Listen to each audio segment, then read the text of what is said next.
Pay scale বাস্তবায়নের লক্ষ্যে প্রাথমিকভাবে 20,000 কোটি টাকা বাজেট বরাদ্দের প্রস্তাব। বিস্তারিত ভিডিওতে। পে স্কেল বাজেট বরাদ্দ 20,000 কোটি চূড়ান্ত সিদ্ধান্ত নিতে আজ 3টায় যমুনায় উপদেষ্টা মণ্ডলীর বৈঠক। তো দর্শক, নবম পে স্কেল নিয়ে আজকের সবচেয়ে বড় আপডেট ভিডিওটি অবশ্যই শেষ পর্যন্ত দেখুন এবং শুরুতে আপনি আমাদের চ্যানেল নতুন সদস্য হয়ে থাকলে চ্যানেলটি সাবস্ক্রাইব করে রাখুন পরবর্তীতে নবম পে স্কেলের সকল আপডেট সবার আগে পেতে। তো দর্শক, সরকারি কর্মচারীদের দীর্ঘদিনের দাবিকৃত নতুন পে স্কেল নিয়ে আজ অত্যন্ত গুরুত্বপূর্ণ সিদ্ধান্তের দিন। পে স্কেল বাস্তবায়নের লক্ষ্যে প্রাথমিকভাবে 20,000 কোটি টাকা বাজেট বরাদ্দের প্রস্তাব চূড়ান্ত পর্যায়ে পৌঁছেছে বলে একাধিক দায়িত্বশীল সূত্র নিশ্চিত করেছে।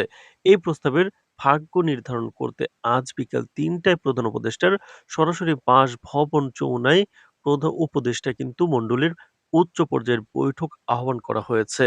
বৈঠকে কেন্দ্র করে সচিবালয় থেকে শুরু করে মাঠ পর্যায়ের সরকারি দপ্তরগুলো বিরাজ করছে টানটান উত্তেজনা ও অপেক্ষায়। সূত্র জানায়, বর্তমান পে স্কেল কার্যকর হওয়ার পর 1 দশকেরও বেশি সময় পেরিয়ে গেছে।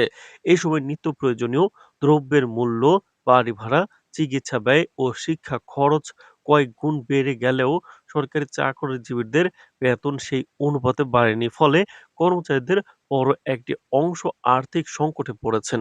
এই বাস্তবতায় সরকার নতুন পে স্কেল প্রণয়নের উদ্যোগ নিলেও বাজেট বরাদ্দ ও আর্থিক সামর্থ্য নিয়ে দীর্ঘদিন ধরে টানাপোড়েনে চলছিল। আজকের বৈঠকে সেই অচলাবস্থা কাটিয়ে চূড়ান্ত সিদ্ধান্ত আসতে পারে বলে আশা করা হচ্ছে। তো দর্শক, এছাড়াও অর্থ মন্ত্রণালয় ও জনপ্রশাসন মন্ত্রণালয়ের সংশ্লিষ্ট কর্মকর্তারা জানিয়েছেন, প্রস্তাবিত 20,000 কোটি টাকা মূলত নতুন পে স্কেল বাস্তবায়নের প্রথম ধাপের জন্য নির্ধারণ করা হয়েছে। তো দর্শক, এতে করে প্রাথমিকভাবে নিম্ন ও মধ্যম গ্রেডের কর্মচারীরা তুলনামূলক বেশি সুবিধা পেতে পারেন। বৈঠকে নতুন বেতন কাঠামোর গ্রেড পুনর্বিন্যাস, ইনক্রিমেন্ট হার, ভাতা সমন্বয় এবং কোন তারিখ থেকে এটি কার্যকর হবে এসব বিষয়ে বিস্তারিত আলোচনা হওয়ার কথা রয়েছে। কেউ কেউ বলছেন জানুয়ারি থেকেই আংশিকভাবে কার্যকর করার একটি প্রস্তাবও আলোচনায় রয়েছে।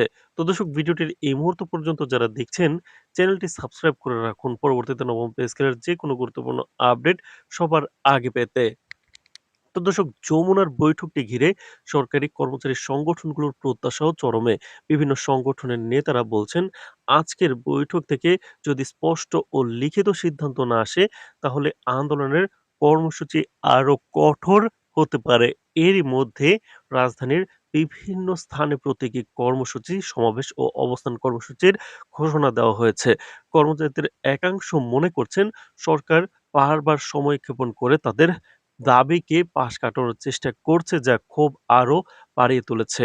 অন্যদিকে সরকারি নীতি নির্ধারক মহলের একটি অংশ মনে করছে, হঠাৎ করে পূর্ণাঙ্গ পে স্কেল বাস্তবায়ন করলে বাজেট ঘাটতি ও মূল্যস্ফীতির উপর চাপ বাড়তে পারে। তাই ধাপে ধাপে বাস্তবায়নের পক্ষে তাদের অবস্থান।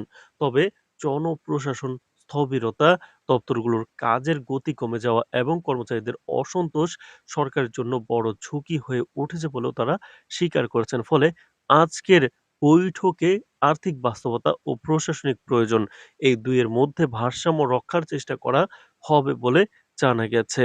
তো দর্শক, রাজনৈতিক বিশ্লেষকদের মতে বর্তমান বা রাজনৈতিক প্রেক্ষাপটে পে স্কেল ইস্যুটি সরকারের জন্য অত্যন্ত সংবেদনশীল। সরকারি কর্মচারীরা রাষ্ট্রযন্ত্রের মূল চালিকা শক্তি হওয়ায় তাদের অসন্তোষ সরকারি প্রশাসনিক কার্যক্রমে প্রভাব ফেলতে পারে। তাই নতুন পে স্কেল ঘোষণা এলে তা সরকারের জন্য ইতিবাচক বার্তা দেবে এবং চলমান অস্থিরতা অনেকটাই প্রশমিত করবে বলে মনে করছেন বিশ্লেষকরা।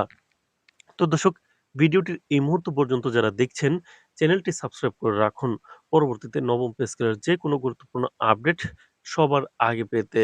তো দর্শক, এছাড়াও কিন্তু সব মিলিয়ে আজ বিকেল 3টায় যমুনায় অনুষ্ঠিত হতে যাওয়া উপদেষ্টা মণ্ডলীর বৈঠকটি শুধু একটি আর্থিক সিদ্ধান্তের মধ্যে সীমাবদ্ধ নয়, এটি সরকারের ঐতিহাসিক সদিচ্ছা, প্রশাসনিক দক্ষতা ও কর্মচারীদের প্রতি দায়িত্ববোধেও বড় প্রতীক্ষা।